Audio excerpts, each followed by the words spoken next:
a todos, ¿cómo están el día de hoy? Yo feliz de estar con ustedes, espero que se encuentren muy bien. Today is our lesson number 10. Oh my God, it went really fast. We only have 2 lessons ahead, okay? Today we're gonna do vocabulary. We're gonna do first, we're gonna learn like the words, the names of the family. Then we're gonna do animals. And by the end of the lesson of today, we're gonna learn about verbotenet, okay? Like verb to have in Spanish. We're gonna learn its conjugation, as this verb is not regular, it's an irregular verb, okay? You remember, like said and start. We're gonna learn also its usage, when you use this verb, okay? And also, I just want to tell you what is the program for the last 2 lessons, just in general. We're gonna do like an overview, okay, of what we did, on these past 10 lessons. And then we're gonna do a lot of dialogues, like on a real life situation, like, how to interact on a bar, on a restaurant, okay, on the airport, okay, or, all these dialogues that you need to know when you travel, okay, when you're abroad in a Spanish-speaking country. I hope that you stay until the end of this video. I hope that you stay until the end of the course. And, well, the question always is, are you ready? Let's see. Okay, so now we're gonna learn the vocabulary for family. We're gonna start first with the head of the family, los abuelos, the grandparents, okay? So, abuelo, abuela. Now, I'm gonna have to remind you about the rule that we learn about masculine and singular and plurals, because it's applied again with the family, with animals, with everything, okay? So, abuelo, grandfather, abuela, grandmother. But now about grandparents, it's gonna be abuelos. Why? Remember, you take the male form and to convert it to plural, because end up in a vowel, you add the S. So the rule is always the same, okay? Abuelos. Now, for parents, okay, it's gonna be padre, madre, okay? Father and mother. Now, together, again, you take the male form and it's padres. But it's more popular to say like papa and mama. It's like mom and dad, okay? So it's more informal. So papa is like dad and mama like mom. And how you make it together? Yeah, I know, the same. Papas, okay? Now, with son and daughter will be hijo, son. Daughter will be hija, okay? Together, how will be? If you want to say, children, basically, that you have children, hijos, okay? Now, of course, if you just have girls, you say hijas. Or if you have boys, hijos. But together, as you say, I have children, then go hijos, will be, you take the male form and you say, and you add the S. So, hijos. Okay? What about between them? Brother and sister. So, hermano, hermana. Okay? Masculine, feminine. Hermano, hermana. Together, again, hermanos. Let's go with the uncle. So, uncle, tío. Auntie, tía. Together, tíos. Let's go with the cousins, okay? So, primo, prima. Together, primos. Again, if it's just female, primas. If it's just male, primos. But together, as a mixed group, when you try to name as both of them together, primos. Okay? So, this is the family in Spanish. Is that the rule don't change. It won't change because they are still nouns. I mean, they are people, they are members of the family, but they still nouns. So the rule with the masculine and feminine and with the plurals is not changed. Now we're going to do the vocabulary for animals, and it's pretty much the same rule. We're moving now to animals.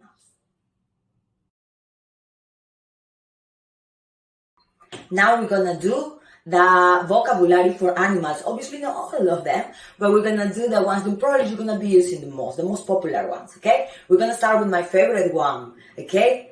Gato, gata, okay? And remember, O, masculine, A, feminine, and then to make it plural, okay, you grab the male form, gatos, okay?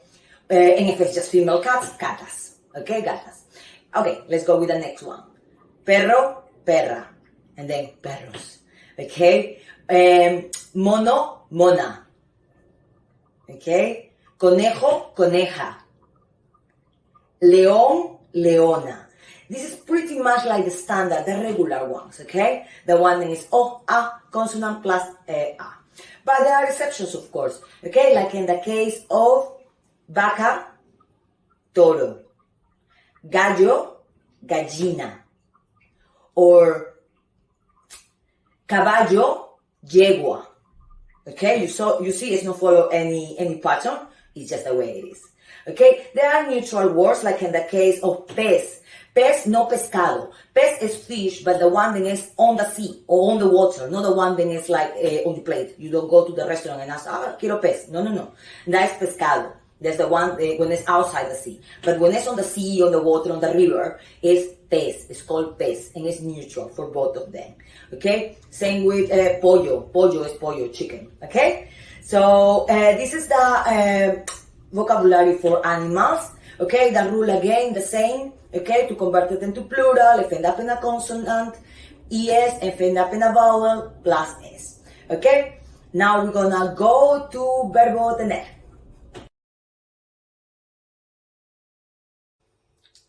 And we are now on the last part of this lesson, verbo tener, to have in English. Okay? So first we're going to learn its conjugation, as you know, pronounce. And then I'm going to start to conjugate this verb. Remember, it's an irregular verb. Okay? Why teaching you in this course, you would think like, why teaching me a lot of verbs? Because, if you know the basic of like now, serie estar, now with this verb, and with a regular, present tense regular, it's gonna be easy, of course, if you study, if you review, to articulate, to start to talk, to start to understand when people talk to you. Okay, that is the reason. This is the last verb that we're gonna do on these lessons. So, a lot of attention. Okay, I will start. Tengo. Tienes. Tiene. Tiene, tenemos, tenéis, tienen, tienen. I repeat. Tengo, tienes, tiene, tiene, tenemos, tenéis, tienen, tienen. Okay? So this is the conjugation of tener. Now, you're probably thinking, okay, if tener is to have, you mean like it's possession. Yes, that is the first use of tener, to indicate possession. Por ejemplo, yo tengo una cartera rosa, a pearl, pink pearl. Okay, my possession. Yo tengo un gatito negro, a black kitten. Okay, so you see, I indicate possession, like in English in the part, okay? Yo tengo unos estudiantes maravillosos, okay?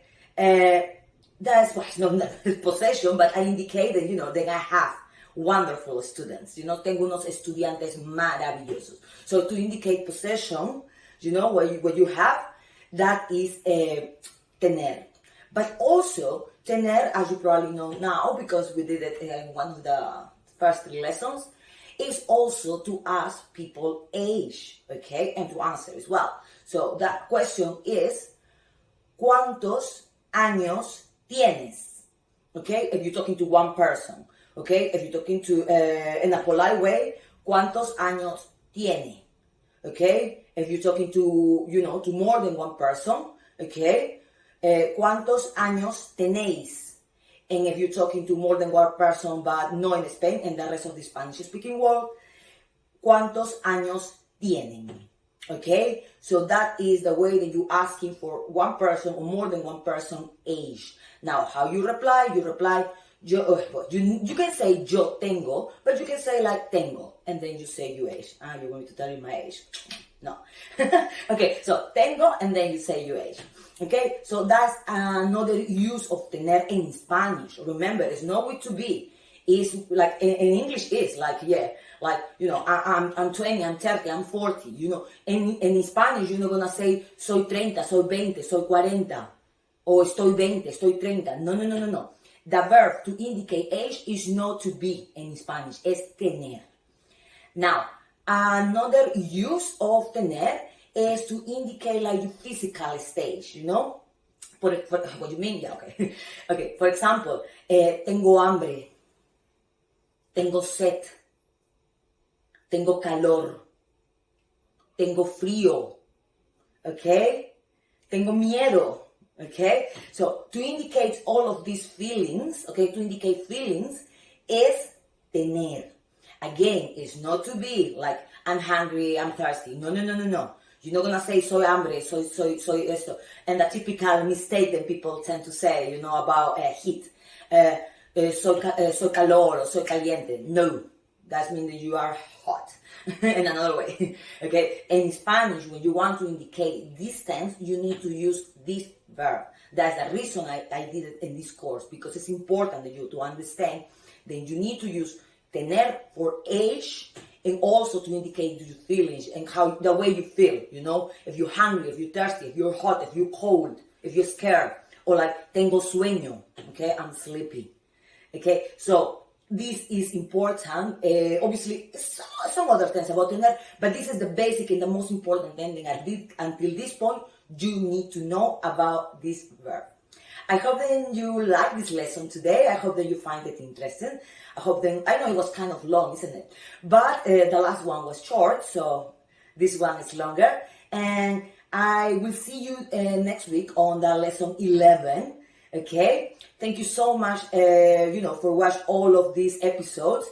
It's the first time that we actually do a full course, like, chronologically, like with a sequence. We have a lot of videos on our channel, but it's the first course that we do it. We're gonna do a next course. No, it's not course. Next program next month. Then it's gonna call Behind the Language, but we're gonna talk about all these other things that complement the learning process.